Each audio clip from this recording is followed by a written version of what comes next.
G'day, I'm E.T. Rock fishing is one of my big loves. It's one of those things that brings us back to nature. It's hard to resist, and I find the more I do it, the more I enjoy it. For some, it's a serious business involving careful skills and knowledge and the best gear they can afford.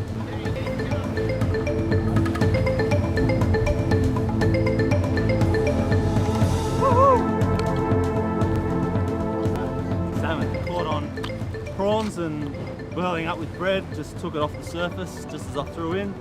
About a 5-10 minute fight, and I think it'll probably go maybe about 2 kilos or so. For others, it's an excuse to get away from everything and enjoy life. I like fishing because when I hook fish and fighting with fish, very exciting. I love fishing because it's relaxing, free food sometime and meeting the friends. When the fish are on the bite, there's not a lot the passionate angler won't do to throw a line in. And the beauty of it is that with a minimal outlay, anyone can have a go. But, and it's a big but, rock fishing does have its risks.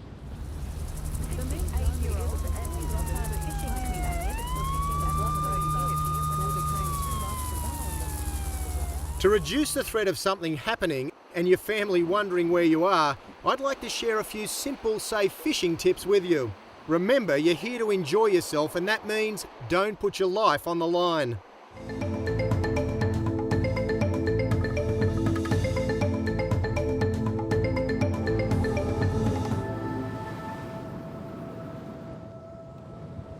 You know, I love the peace and quiet of dropping a line in, but it's very important not to fish alone.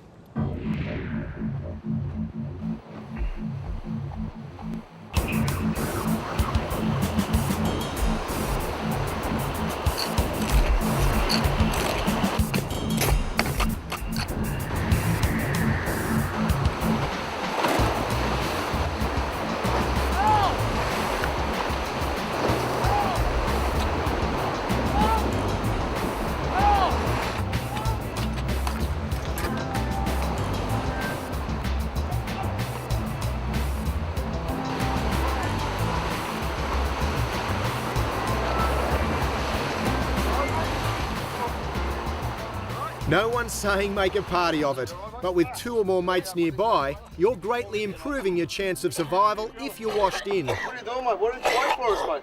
Should have waited for us. Mate, lucky we got here in time, mate. You were in trouble. In any case, you should always let people know where you're going to be. Yeah, g'day. Where are you blokes? I'm down here waiting for you. You gonna be late?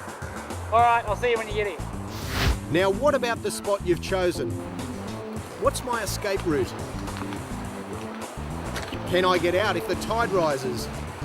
These 2 pictures show how radically things can change between low and high tide. What about the swell? Ask yourself, what's it doing? Picking up? Falling off? Are you certain?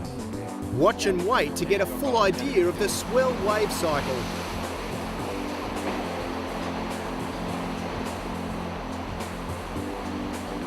That'll do me, mate. Go and find something else. Yeah, mate. Bear in mind, the sea's at its most unpredictable during and after stormy weather, and when the tides are at their peak. As for weather, always check on the radio, telly or internet for the very latest up-to-the-minute forecasts. Or call the Weather Information Line on 1900 937 107. And believe me, if it's a washout, look for somewhere more protected. It's not worth the risk. It's unbelievable how many people, when they've travelled a long way to get here, will still persist fishing even when the weather's awful.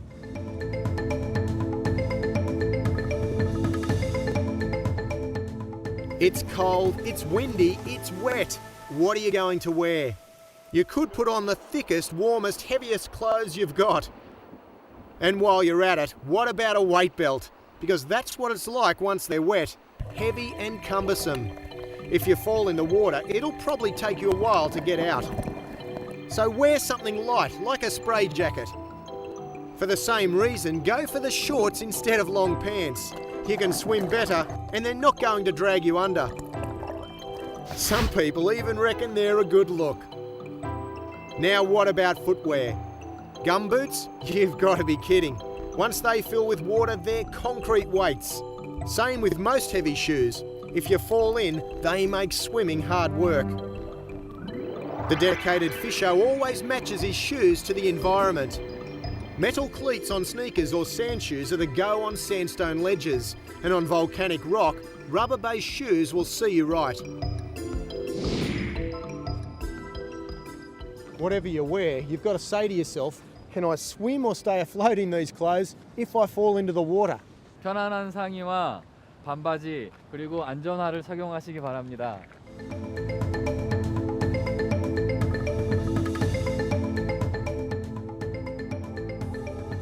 Here's a few safety items you should put in your kit. First up, there's no two ways of saying it. If you're not a good swimmer, wear a life jacket. Even if you are, give it some thought. When you're getting bounced around in the rough water near the rocks, a life jacket or buoyancy vest will keep you afloat for as long as it takes to get back on hard ground or be picked up. Some of the best fishers even wear wetsuits all year round. Virtues of going rock fishing with a wetsuit are pretty simple. The wetsuit will keep you warm all year round. It will also float you and it will protect you from sharp rocks. If you go get washed across the rocks, this will protect your skin so you don't get so badly cut. A good length of rope with a float is always handy if you need to fish a mate out of the water or help them up from the rocks.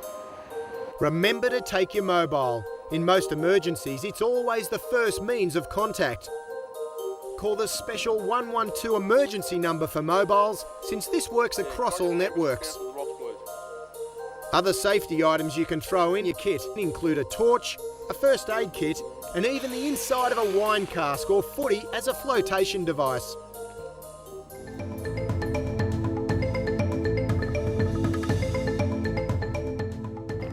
Life can change in a heartbeat, so even if you take all the necessary precautions, accidents can still happen.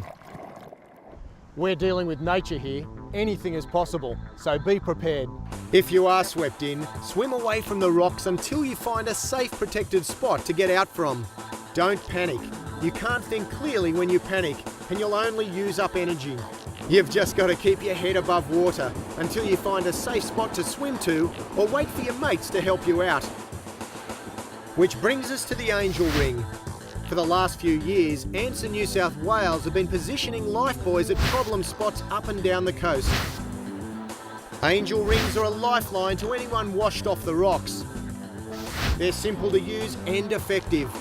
Their only opponents are vandals, so be on the lookout and let ANSA or the local council know of any that are damaged or stolen. And if you're involved in rescuing someone, make sure you wrap them up warmly and call for proper medical assistance once they're back on dry land.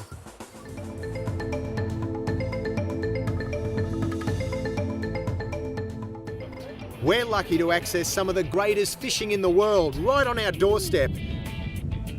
But don't take it for granted. We need to be on the lookout at all times and follow a few basic rules. Choose your location carefully. Observe first, fish later. Know your tides and weather. Wear the right gear. Use a life jacket if you can. Carry a rope and float. And keep your mobile on you. One last tip, don't drink and fish. Out here you need to have your wits about you, and that's not possible if you've had a couple.